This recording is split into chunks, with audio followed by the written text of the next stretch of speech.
Sekarang ambil sikap berdoa, lipat tanganmu, tundukkan kepalamu, kita berdoa. Lord Jesus, thank you for your blessing to us. Now we are going to study.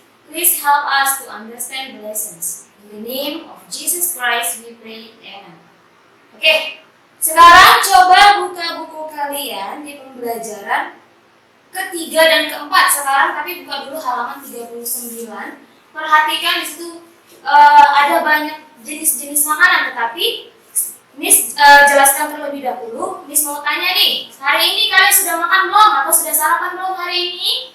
Sudah ya. Kalau ada yang belum, itu tidak boleh dibiasakan karena setiap pagi harus sarapan. Oke, manusia membutuhkan makanan untuk tumbuh dan berkembang. Pola makan pada umumnya itu ada 3. Yang pertama ada makan pagi atau sarapan, makan siang, dan makan malam. Terus manusia mengalami pertumbuhan dan perkembangan sejak dilahirkan. Faktor yang paling berpengaruh pada pertumbuhan dan perkembangan adalah waktu kita sejak bayi sampai beranjak dewasa. Tetapi pada pertumbuhan yang baik itu, manusia bisa bertumbuh dengan baik jika makanannya juga sehat. Kenapa? Karena makanan yang sehat itu dapat membantu pertumbuhan tubuh kita. Zat gizi dalam makanan itu ada macam-macam ya. Yang pertama ada karbohidrat, ada lemak, dan juga ada protein. Nah, sekarang kita lihat gambar yang ada di buku kita di halaman 39 di aktivitas 1 itu ada macam-macam makanan. Ada ikan goreng, terus ada tempe, ada nasi goreng, ada alpukat, terus apa tuh? Kacang kedelai, terus ada susu, ada roti, telur, dan juga ubi. Nah, macam-macam dari makanan ini itu memiliki zat gizinya masing-masing. Contoh nih, yang pertama itu ada ikan goreng. Di dalam ikan goreng ini, tahukah kamu bahwa di dalamnya itu ada lemak dan juga protein. Kemudian yang kedua, tempe. Ada yang tahu nggak tempe nilai gizinya ada apa di dalam tempe? Di dalam tempe itu nilai gizinya adalah protein. Yang ketiga, nasi. Nasi goreng ya dalam itu ya. Nah, kira-kira nilai gizi dari nasi itu apa sih? Ya, nilai gizi dari nasi itu adalah karbohidrat. Yang keempat, tuh ada yang tahu nggak? Yang keempat itu ada buah alpukat.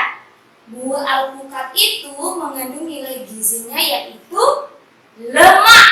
Kemudian yang kelima, itu ada kacang kedelai. Kacang kedelai itu nilai gizinya apa ya? Ya, nilai gizinya adalah protein. Kemudian yang keenam, susu. Siapa yang suka susu? Nah, anak-anak yang suka susu di rumah, kalian tahu nggak kalau susu itu mengandung nilai gizi yaitu lemak. Kemudian yang ketujuh, ada roti. Siapa yang suka roti? Siapa yang suka sarapan pakai roti? Nah, kamu tahu nggak kalau di dalam roti itu nilai gizinya adalah karbohidrat. Yang kedelapan, ada telur.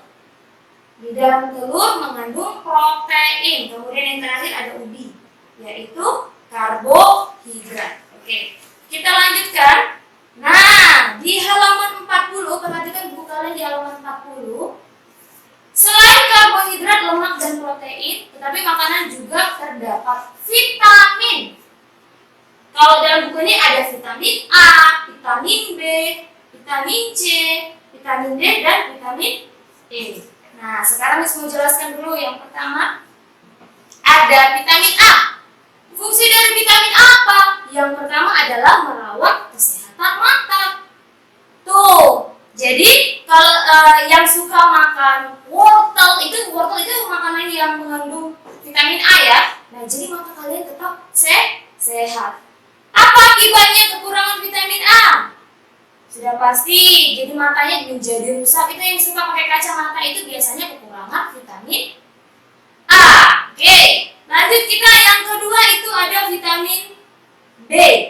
Fungsinya adalah mencegah penyakit beri-beri, menjaga kesehatan jantung dan meningkatkan nafsu makan. Nah, jadi kalau tubuh kita lengkap dengan vitamin B, pasti kita tetap nafsu makan, terus tidak kena penyakit beri-beri. Tahu nggak penyakit beri-beri itu? Penyakit beri-beri itu kalau kakinya suka bengkak-bengkak, itu adalah penyakit beri-beri.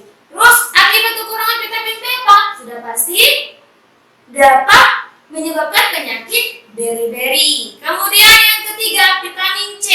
Fungsinya apa? Dapat menjaga daya tahan tubuh, meningkatkan sistem imunitas, dan memproduksi sel darah merah. Akibat kekurangan vitamin C apa? Dapat menyebabkan sariawan tuh. Kalau kalian suka sariawan, itu artinya kalian kekurangan vitamin C. Coba kira-kira makanan atau buah-buahan apa yang mengandung vitamin C? Ya, itu ada di jeruk. Itu contohnya yang simpel ya. Oke. Kemudian akibat dari kekurangan vitamin C adalah anemia dan mudah lelah. Oke. Kemudian yang keempat itu adalah vitamin D. Fungsi dari vitamin D itu menjaga kekuatan gigi dan juga tulang. Jadi tubuh kalian juga harus dipenuhi dengan vitamin, makanan-makanan yang mengandung vitamin D.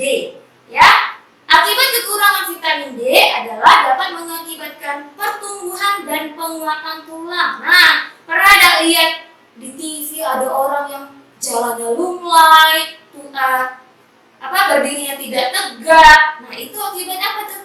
Kekurangan vitamin D. Kemudian yang kelima adalah vitamin E. Fungsinya menjaga kesehatan kulit. Jadi mengontrol kadar lemak yang ada di dalam tubuh. Jadi kalau fungsi menjaga kesehatan kulit, berarti akibatnya kalau kekurangan vitamin E dapat menyebabkan iritasi pada kulit. Oke, kita lanjutkan ya. Sekarang buka halaman 41. Ada jenis tari berdasarkan koreografinya. Yang pertama, jenis tari berdasarkan koreografinya. Nah, berdasarkan tariannya ya. Yang pertama adalah tari pasangan.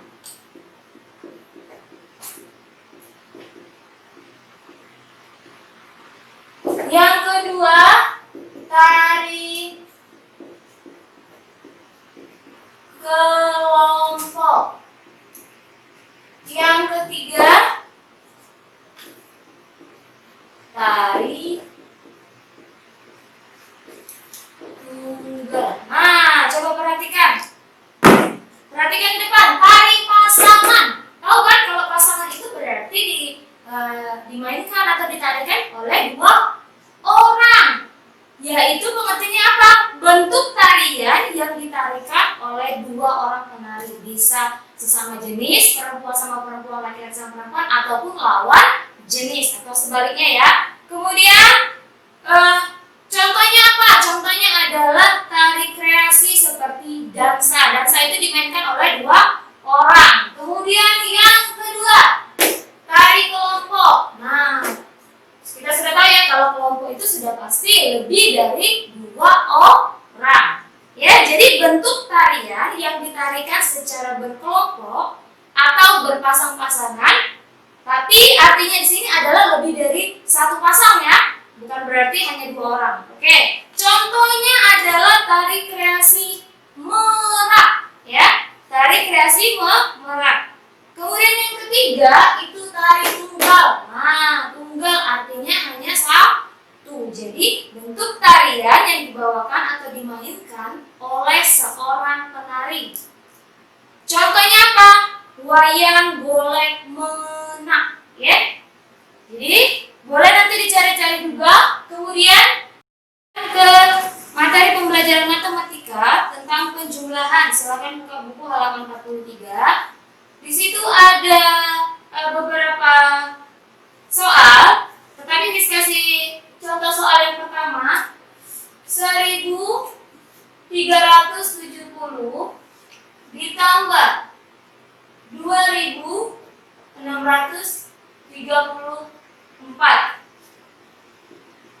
Nah, kalian boleh cari, ditulis di buku oleh-olehan dengan cara disusun ke bawah.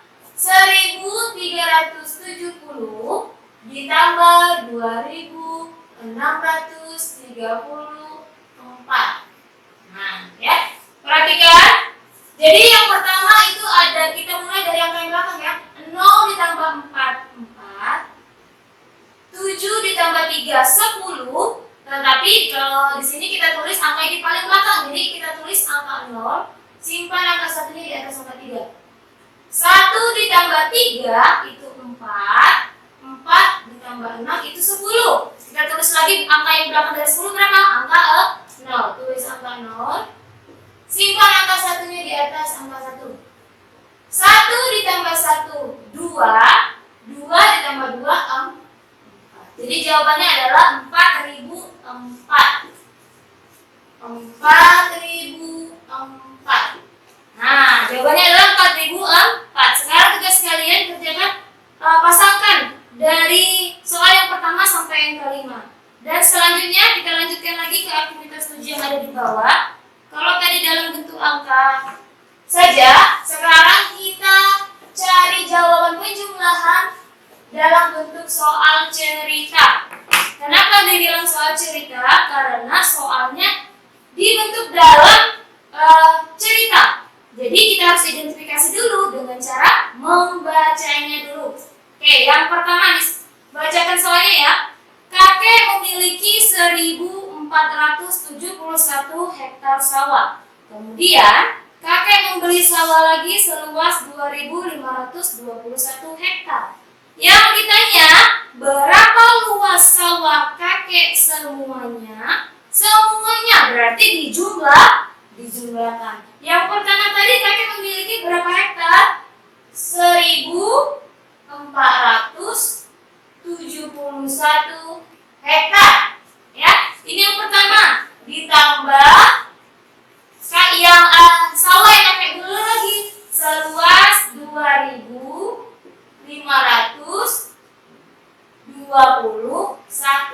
Nah, berarti bentuk soalnya seperti ini. Sekarang kita cari jawabannya bersama-sama. 1471 ditambah 2521. Nah, 1 ditambah 1, 2. 7 ditambah 2, 9. 4 ditambah 5, 9. 1 ditambah 2, 3. Jadi jawabannya adalah 3992. 3992. Ya, paham ya? Oke, sekarang ini juga kalian kerjakan nomor 1 sampai nomor 5. Nomor 1 sudah dijawab, boleh ditulis. Sekarang 1 sampai 5 kerjakan di rumah. Oke, kita lanjutkan lagi ke pembelajaran keempat. Perhatikan di halaman 45. Oke.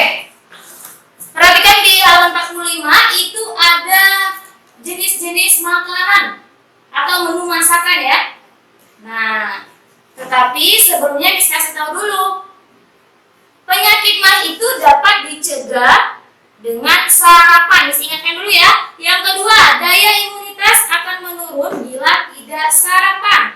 Kemudian sarapan dapat menurunkan resiko stres. Nutrisi bagi tubuh dapat terpenuhi dengan sarapan. Kemudian tubuh tidak akan terasa lemas karena adanya energi setelah sarapan. Dan yang kelima, konsentrasi belajar lebih maksimal bila sarapan. Dalam hal tersebut mengartikan bahwa pentingnya sarapan setiap pagi karena banyak sekali manfaatnya. Oke, sekarang di halaman 45 itu ada macam-macam menu masakan.